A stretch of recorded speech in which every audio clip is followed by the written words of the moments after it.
साल 1975 में अमिताभ बच्चन की दो बड़ी मूवीज आती हैं। एक होती है दीवार और दूसरी होती है शोले। दीवार एक एक्शन ड्रामा मूवी थी जिसने इंडियन सिनेमा को पूरी तरीके से बदल कर रख दिया, क्योंकि दीवार मूवी के बाद बहुत सारी मूवीज ऐसी लिखी जाने लगी जिसमें डायरेक्टर्स एंटेगनिस्ट के रोल को इंपॉर्टेंस देने लगे और उसी के ऊपर मूवी को बनाने लगे। दीवार जैसी और भी मूवीज आगे चलकर बनी, जैसे Baazigar is one of the finest example. तो बेसिकली दीवार मूवी 3 कैरेक्टर्स के ऊपर थी, अमिताभ बच्चन एज विजय वर्मा, शशि कपूर एज रवि वर्मा और इन दोनों की मां सुमित्रा देवी। तो बेसिकली दीवार एक बहुत ही ज्यादा अच्छी मूवी थी। इस मूवी के डायलॉग्स, मेरे पास मां है, इस मूवी की स्टोरी हो गई, और भाई इसको डायरेक्ट भी तो किया था ओजी डायरेक्टर यश चोपड़ा जी ने। तो मूवी तो कमाल की होनी ही थी और वाकई में भाई ये मूवी बहुत ही ज्यादा अच्छी थी। लेकिन शोले मूवी के कारण ये मूवी उतना ज्यादा उस टाइम फेमस नहीं हो पाई, लेकिन आज दीवार एक कल्ट क्लासिक है। मैं आज भी फेंके हुए पैसे नहीं उठाता, और भाई मैं पर्सनली शोले से ऊपर रखता हूँ हमेशा दीवार को। तो आज की वीडियो में हम लोग दीवार मूवी से विजय वर्मा के कैरेक्टर की बात करने वाले हैं कि किस तरीके से विजय वर्मा ने बहुत ही ज्यादा सैक्रिफाइस वगैरह किया था, किस तरीके से उसने हमेशा कोशिश की कि वो अपनी फैमिली को प्रोटेक्टेड रख सके, और साथ ही में हर एक मोड़ पर उसने अपने भाई की हिफाजत की। लेकिन मूवी के क्लाइमैक्स में होता क्या है कि उसका छोटा भाई उसी को गोली मार देता है।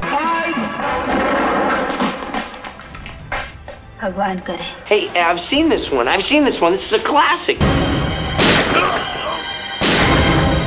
तो देखो, मुझे ऐसा पर्सनली लगता है कि उस मूवी में अमिताभ बच्चन के कैरेक्टर के साथ काफी गलत हुआ था और किस तरीके से विजय वर्मा के कैरेक्टर को धोखा मिला था। तो मूवी के शुरू से ही हम लोग इस चीज को देखते हैं कि जो विजय रहता है वो हमेशा अपने छोटे भाई के बारे में सोचता है। जैसे जब उनकी माँ बोलती है कि मैं तुम दोनों को पढ़ा भी नहीं सकती हूँ, तो अमिताभ बच्चन का कैरेक्टर कैसे बोलता है कि हम दोनों को नहीं पढ़ा सकती तो क्या हुआ, हम दोनों मिलकर रवि को तो पढ़ा सकते हैं। अमिताभ बच्चन के पढ़ाने के कारण ही जो रवि रहता है वो बाद में पुलिस ऑफिसर बनता है। और बचपन से ही जो अमिताभ बच्चन का कैरेक्टर था वो काम पे जाया करता था, वहीं पर रवि वर्मा क्या करता था, वो काम नहीं करता था, वो सिर्फ पढ़ाई करता था। और पढ़ाई के बाद लेकिन अमिताभ बच्चन का कैरेक्टर यहाँ पे बहुत ही ज्यादा मैच्योर था। उसको पता था कि भाई उसकी फैमिली बहुत ही ज्यादा प्रॉब्लम से गुजरेगी, उसकी माँ को बहुत ही ज्यादा स्ट्रगल करना पड़ा है, इसलिए उसने हमेशा अपनी फैमिली को प्रायोरिटी दिया और अपने छोटे भाई के लिए हमेशा उसने बहुत ही ज्यादा स्ट्रगल किया। इसमें सबसे पहला पॉइंट आता है चाइल्डहुड ट्रॉमा का। देखो, मूवी के बीच में एक डायलॉग आता है जब अमिताभ बच्चन बोलता है कि जाओ पहले उस आदमी से साइन लेकर आओ जिसने मेरे हाथ पे ये लिख दिया, जाओ पहले उस आदमी से साइन लेकर आओ जिसने मेरे बाप से साइन ली थी। तो बेसिकली आपने ये साइन लेने वाला डायलॉग जरूर सुना होगा, और यहाँ पे अमिताभ बच्चन की बात जो थी वो 200% करेक्ट थी, क्योंकि यहाँ पे रवि वर्मा के साथ कभी भी बचपन में कोई ट्रॉमा नहीं हुआ। हालांकि जो विजय वर्मा का कैरेक्टर था उसके बचपन में ही एक ऐसा ट्रॉमा मिल गया था जब उसके हाथ पर जबरदस्ती लिख दिया जाता है मेरा बाप चोर है। तो बेसिकली उस ट्रॉमा से वो कभी निकल ही नहीं पाता है आगे चलकर, और हमेशा उसी चीज को देखकर वो काफी ज्यादा दुखी होता रहता है। तो बेसिकली एक ट्रॉमा था जो रवि वर्मा ने कभी ना देखा था ना कभी फेस किया था, तो उसे पता नहीं है कि अमिताभ बच्चन के दिमाग पर क्या गुजरी थी उस टाइम। तो बेसिकली जितने आसानी से यहाँ पे रवि वर्मा बोल रहा था चीजों को, उतना आसान वो था नहीं। जितनी ज्यादा आज वो सेफ लाइफ जी रहा था, जितनी ज्यादा वो प्रॉपर लाइफ जी रहा था, सब कुछ वो अमिताभ बच्चन के कैरेक्टर के कारण था। विजय वर्मा ने बचपन से ही स्ट्रगल को देखा था, बचपन से ही उसने देखा था कि किस तरीके से उसकी माँ ईंटें उठा रही है, इसलिए वो बड़े होकर जब अमीर होता है तो सबसे पहले वो उसी बिल्डिंग को बाय करता है जिसमें उसकी माँ ने ईंटें उठाई थी, जिसमें आपने वो लेजेंडरी डायलॉग सुना होगा, धंधा करना तो आपको नहीं आता मिस्टर अग्रवाल। तो बेसिकली आप लोग यहाँ पे उस कैरेक्टर की डेप्थ को समझ सकते हो कि वो कितना ज्यादा इमोशनल कैरेक्टर था, कितना ज्यादा सॉफ्ट हार्टेड कैरेक्टर था। वो अपनी माँ के लिए उस प्रॉपर्टी को खरीद लेता है जिस प्रॉपर्टी पर उसकी माँ ने सालों पहले ईंटें उठाई थी। लेकिन जब वो गिफ्ट करने जाता है तो उसी पर्टिकुलर मोमेंट पे रवि जो रहता है वो अपनी माँ को बता देता है कि हमारा भाई जो है वो क्रिमिनल है, और फिर उसके बाद अमिताभ बच्चन उस कागज को फाड़ देता है। बहुत ही ज्यादा इमोशनल सीन था ये उस पर्टिकुलर प्लॉट पे। और यहाँ पे अमिताभ बच्चन का जो कैरेक्टर था वो कभी भी जानबूझकर क्राइम की दुनिया में नहीं गया। उसने जब देखा कि भाई लोगों के साथ जाती हो रही है कि कैसे उसकी आंखों के सामने 2 रुपए के लिए एक जान चली गई, तो उसके बाद उसने थोड़ा सा लड़ाई करने का डिसाइड किया, और लड़ाई करने के बाद उसके पास कोई ऑप्शन नहीं बचा था कि वो किसी और की गैंग में शामिल होकर अपने आप को थोड़ा सा प्रोटेक्शन ले, क्योंकि अगर वो उस पर्टिकुलर प्लॉट पे डाबर साहब के साथ नहीं जुड़ता तो जो अपोजिट गैंग थी वो अमिताभ बच्चन को छोड़ने वाली नहीं थी, क्योंकि उसने ऑलरेडी लड़ाई मोल ले ली थी। तो उसके लिए ये कंपल्शन बन गया था उस पर्टिकुलर मोमेंट पे, उसके पास कोई और ऑप्शन नहीं था यहाँ पे। फिर आपने मूवी के बीच में देखा होगा कि जब गुंडे विजय वर्मा के कैरेक्टर से बोलते हैं कि जो तुम्हारा छोटा भाई है वो काफी दिनों से हमें परेशान कर रहा है, उसको रास्ते से हटाना होगा, तो किस तरीके से अमिताभ बच्चन उसको बचाने का ट्राई करते हैं, और अमिताभ बच्चन 2 बार उसको बचाते हैं। अपनी खुद की गैंग से अमिताभ बच्चन लड़ाई कर लेते हैं, मेरा भाई है,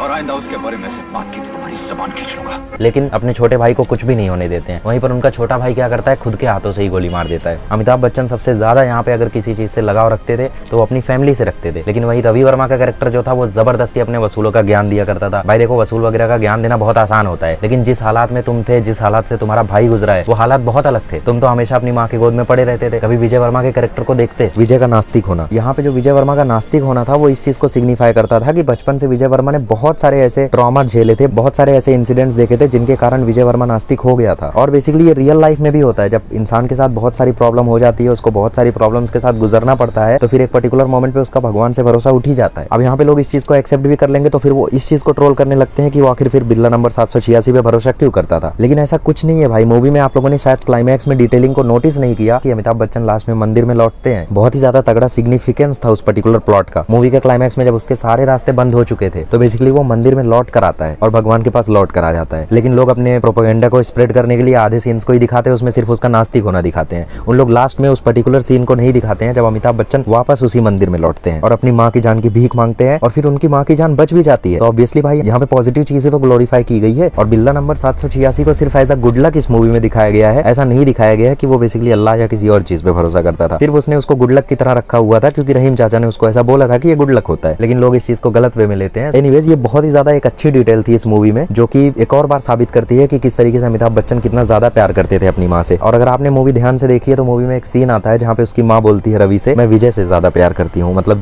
जो माँ थी अमिताभ बच्चन की, वो भी अमिताभ बच्चन से ही ज्यादा प्यार करती थी। लेकिन क्योंकि रवि वर्मा पुलिस ऑफिसर बन गया था, इसी कारण उसकी माँ को रवि वर्मा के साथ रहना पड़ा और अमिताभ बच्चन को छोड़ना पड़ा था। तो वहाँ पे हम लोग ब्रेकडाउन देखते हैं, इमोशनल ब्रेकडाउन देखते हैं रवि और उसकी माँ का। फिर मूवी के क्लाइमैक्स में आप लोगों ने ये चीज नोटिस की होगी कि जो रवि रहता है वो अपनी माँ से आशीर्वाद लेने जाता है कि मैं अपने भाई को पकड़ने जा रहा हूँ, और उसकी माँ आशीर्वाद देती है कि तुम गोली चलाना तो तुम्हारे हाथ कांपे ना। और आशीर्वाद देने के बाद वो रोने लगती है और जाकर मंदिर में प्रार्थना भी करने लगती है कि मतलब अमिताभ बच्चन को कुछ हो ना। तो यहाँ पे आप लोग अगेन देख सकते हो कि जो रवि वर्मा का कैरेक्टर था वो चाहता तो जबरदस्ती सरेंडर करवा सकता था अमिताभ बच्चन को। भाई देखो, पुलिस के पास हजारों रास्ते होते हैं, XYZ रास्ता वो यूज करके किसी भी तरीके से फोर्सफुली सरेंडर करवा सकता था अमिताभ बच्चन के कैरेक्टर को। लेकिन क्योंकि उसके दिमाग में बहुत ही ज्यादा वसूल, इंसाफ ऐसी बातें भरी हुई थी, इन सभी के कारण वो इतना ज्यादा चौड़ा फील कर रहा था, वो दुनिया में एक एग्जाम्पल बनने के चक्कर में अपने भाई को ही गोली मार देता है। और मूवी के लास्ट में अमिताभ बच्चन जो थे वो अपनी माँ के गोद में मर जाते हैं। Hey, I've seen this one. I've seen this one. This is a classic. कुछ ऐसा ही एंडिंग बाजीगर मूवी में भी हुआ था। तो बेसिकली ये one of the biggest cult classic थी यश चोपड़ा के करियर की, क्योंकि भाई इस मूवी ने एक तरीके से सिनेमा को बदल कर रख दिया था। और फिर काफी सारे लोगों ने इस मूवी के प्लॉट्स वगैरह की यूज करके और भी मूवीज आगे बनाई चल के। लेकिन भाई दीवार जैसी मूवी ना कभी बनी थी और ना कभी बनेगी। बहुत ही ज्यादा अलग लेवल मूवी थी। लेकिन इस मूवी के क्लाइमैक्स से मैं हमेशा बहुत ही ज्यादा अनसेटिस्फाइड था, क्योंकि भाई लास्ट में गोली मार देना कहीं पर भी जस्टिफाइड नहीं था। आप फोर्सफुली अरेस्ट कर सकते थे, आप कुछ भी कर सकते थे, लेकिन अगेन भाई क्या ही कर सकता था वो, उसके पास भी कोई खास ऑप्शन था नहीं, क्योंकि अमिताभ बच्चन भी सरेंडर करने के लिए रेडी नहीं थे। तो हाँ भाई, दीवार मेरी one of the favourite movie है और अमिताभ बच्चन की सारी मूवीज में से मैं दीवार को सबसे टॉप पर रखता हूँ। शोले कहीं 3 या 4 पे आती है, क्योंकि 2 पर जो मूवी है उस पर भी मैं कभी रिव्यू बनाऊंगा। तो बेसिकली बहुत सारे लोग यहाँ पे बोल रहे हैं कि अमिताभ बच्चन को एंग्री यंग मैन का जो टैग था वो जंजीर मूवी के बाद ही मिल गया था, लेकिन ऐसा नहीं है भाई। जंजीर मूवी से उन्हें एंग्री यंग मैन का टैग मिला था, लेकिन वो पॉपुलर इसी मूवी के कारण हुए थे, क्योंकि दीवार मूवी के जैसे एक्शन सीन्स डिजाइन थे वैसे जंजीर मूवी के नहीं थे। जंजीर मूवी कहीं नहीं है भाई दीवार के सामने। जो जंजीर मूवी थी वो दीवार का 10% भी नहीं है भाई, इस लेवल की मूवी थी दीवार। तो अगर आपने अभी तक दीवार मूवी नहीं देखी है तो एक बार जरूर देखना, और देखने के बाद मुझे बताना कि आपको क्लाइमैक्स सेटिस्फाइंग लगा या फिर आप भी मेरी तरह क्लाइमैक्स से नाखुश थे। लेकिन अगर मैं पर्सनली बताऊं तो इससे ज्यादा प्रॉपर क्लाइमैक्स नहीं था, क्योंकि कंपल्शन से ही सही, बट अमिताभ बच्चन क्राइम की दुनिया में इतना ज्यादा डीप जा चुके थे। हालांकि वो सारे ही क्राइम्स उन्होंने मजबूरी में किए, जबरदस्ती में किए, उनसे करवाया गया। तो यस, क्लाइमैक्स इससे बेटर नहीं हो सकता था, लेकिन फिर भी मुझे कहीं ना कहीं फील होता है कि अमिताभ बच्चन का कैरेक्टर इसमें बिट्रे किया गया था शशि कपूर के कैरेक्टर से। ओके, तो ये था हमारा एक और अनपॉपुलर ओपिनियन। और भाई वीडियो एंटरटेनमेंट पर्पज के लिए होती है, तो ज्यादा दिल पे मत ले लिया करो। तुम्हारा ओपिनियन अलग है, ठीक है, मेरी बात सुन लो, खत्म करो। तो जस्ट चिल एंड एंजॉय। मिलेंगे एक और अनपॉपुलर ओपिनियन के साथ। Till then bye bye, thank you so much.